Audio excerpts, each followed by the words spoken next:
Voilà. Bon, salut à tous, c'est pour cette nouvelle vidéo, je me suis focalisé pour les débutants, ceux qui ont besoin d'aide, ceux qui me le demandent à chaque fois sur Snap ou dans les autres réseaux sociaux, Instagram, Facebook, je sais pas pourquoi. Là en fait ce qui concerne c'est les débutants qui ont vraiment besoin d'aide. Moi je veux dire de base, quand tu passes la formation il t'explique tout en détail. Ça veut dire la sécurité, la conduite, la prise de poste. Le début de chantier, ça veut pas dire juste tu montes dans ta cabine. Non, c'est aussi la com avec ton équipe et ton chef. Ça veut dire tu arrives sur le chantier, tu lui donnes des feuilles d'heure quand tu es en intérim. Tu te présentes à lui, tu dis voilà, dites-moi les zones de survol. Il va te montrer une carte, le plan du chantier. Il va te dire là-bas il y a du gaz, il faut que tu fasses attention, des trucs comme ça, tu vois.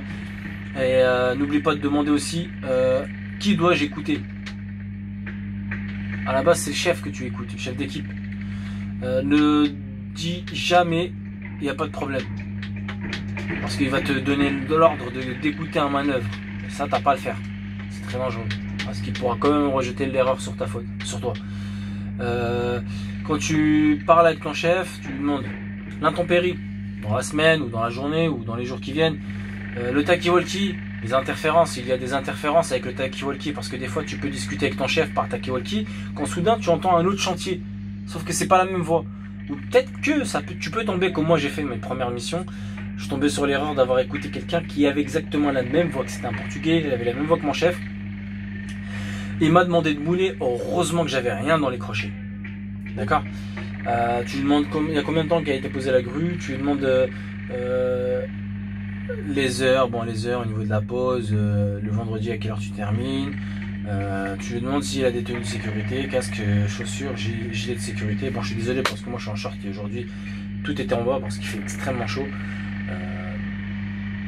Le casque les mecs, et la carte Pro BTP, ne surtout pas oublier la carte Pro BTP. Ce que je suis en train de vous dire, c'est vraiment des normes de sécurité parce qu'il y a eu beaucoup d'accidents en 2019, début 2019. J'ai reçu des vidéos, on m'a demandé de les poster sur YouTube, mais j'ai refusé parce que je sais très bien que les vidéos ne vont pas être publiées. Disons que ça va être censuré. Disons même peut-être que ma chaîne serait censurée par la suite. Tu as un tableau, tu as des écrans qui te permettent de savoir les charges dès que tu montes. Avant de monter, là tu dis, le chef on va dire vas-y tu peux monter et voilà la personne que tu vas écouter. Et tu demandes aussi combien de talkie-walkie. Est-ce que je suis dans la G1, la G2, la G1 et la G2, la G3, la G4, parce que des fois sur un chantier tu peux avoir plusieurs grues. D'accord. Alors tu lui demandes c'est quelle interférence, c'est quelle fréquence que je dois rester. Il va dire fréquence 4. Ok, tu règles fréquence 4, il n'y a pas de souci. Après tu cherches à savoir les autres qui sont à quelle fréquence. Des fois tu peux alterner avec eux, tu vois. Ça veut dire que tu dois laisser passage, tu dois tourner à droite, lui va te dire. Bref, tu as des grues avec des cabines ou enfin, tu as des grues avec des caméras, des écrans de caméra où tu pourras zoomer jusqu'à voir le gravat par terre. Tu vas monter dans ta grue. Avant de monter dans ta grue, tu regardes déjà ta grue. Tu vas vérifier les boulons quand tu vas monter dans ta grue. Tu vérifies les boulons, les goupilles, l'échelle, parce que aussi l'échelle. Moi personnellement, quand je monte, le premier truc que je fais c'est l'échelle. Parce qu'il suffit juste qu'il pleut et que tu dérapes, tu défonces le tibia. Ça m'est déjà arrivé. Ça m'a fait super mal et je te cache pas, j'ai quitté la mission. Tu vas monter dans ta grue, tu vérifies les câbles, tu vérifies les goupilles. Tu regardes s'il n'y a pas de rouille très grave. Parce que rouille et rouille, c'est deux mondes différents, tu vois. Parce qu'il y a la rouille qu'on connaît tous, et il y a la rouille dans l'extrême. Tu vois vraiment que la ferraille a été rongée par la rouille. Et bon, après avoir, tu regardes aussi la couronne qui se trouve juste à côté de la cabine. Tu regardes la couronne, mesure de sécurité, ne cherche pas ça à faire le malin. Tu dis non. Dès que tu arrives dans ta grue, tu vas dans ta cabine, tu regardes directement ce qu'il y a derrière moi là, le carnet d'entretien pour savoir ce qui a été fait ou ce qui n'a pas été fait.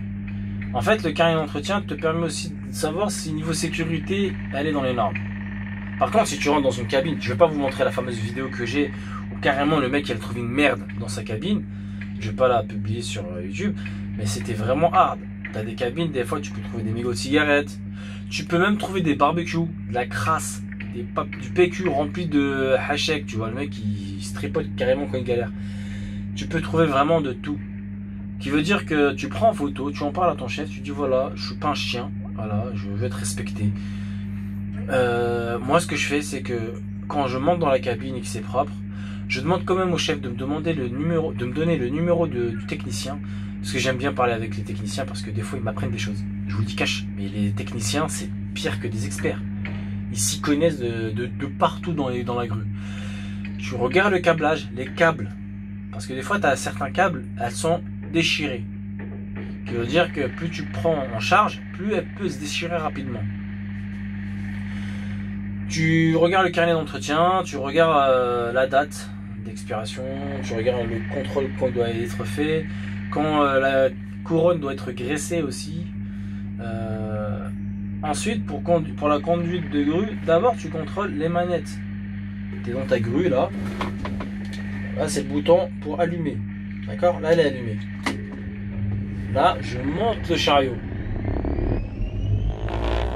Ça s'appelle un ralentisseur qui permet de ralentir. Tu vois, j'appuie. Quand on par toi-même, ça ralentit.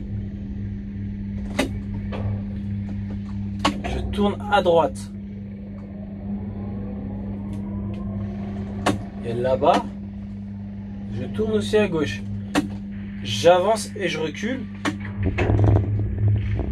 Par contre, le ralentisseur sur cette manette-là ne marche pas. Rattraper un ballon, c'est quand tu vois qu'elle part en avant.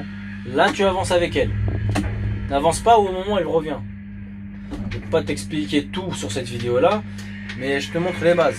La mise en girouette en fin de chantier, c'est que tu t'appuies, bon, soit à l'arrêt d'urgence, soit sur le bouton d'arrêt, qui est le bouton rouge qui est là, et que tu appuies sur ce bouton-là.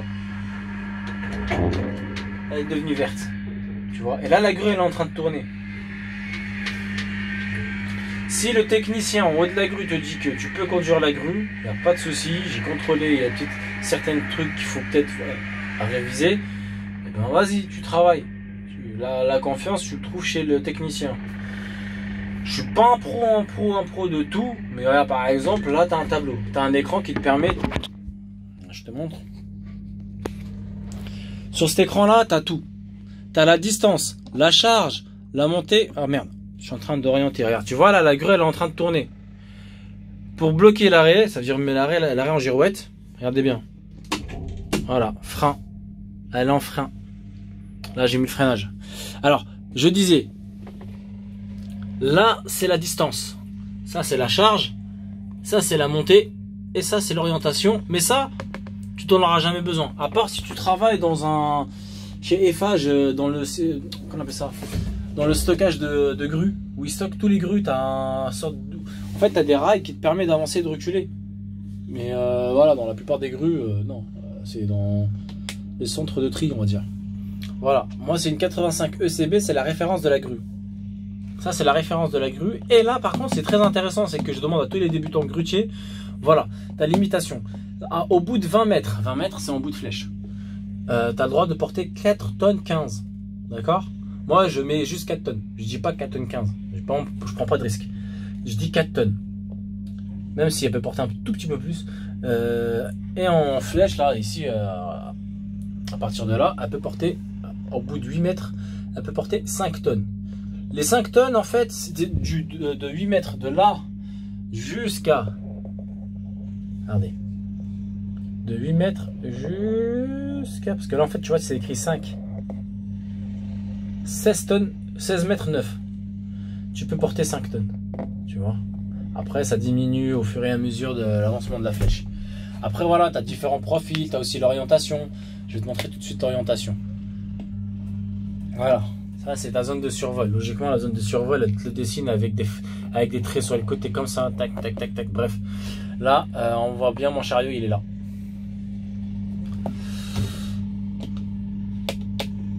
Voir aussi quoi d'autre vous montrer. Bon, après si tu veux changer l'heure, tu viens là, tu t'appuies sur les flèches en bas,